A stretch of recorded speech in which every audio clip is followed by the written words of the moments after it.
হস্তশিল্প ধারা, যেখানে প্রচুর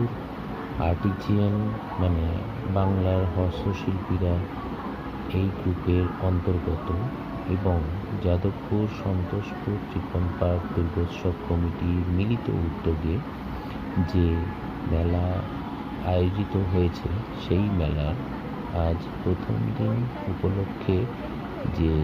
সমাগম হয়েছে, সেখানে নানা রকমের হস্তশিল্পী নির্মিত প্রোডাক্ট এবং সেখানে সবাই যে জনসমাবেশ হয়েছে তার একটি ভিডিও আমরা আপলোড করলাম আমাদের এই হস্তশিল্প গ্রুপের। সেখানে আপনারা এই গ্রুপটিকে সাবস্ক্রাইব করুন, লাইক করুন, শেয়ার করুন, যেখানে কিনা হস্তশিল্পীরা আরও নিজেদেরকে উন্নত মানের প্রোডাক্ট আপনাদের সামনে তুলে ধরতে পারেন।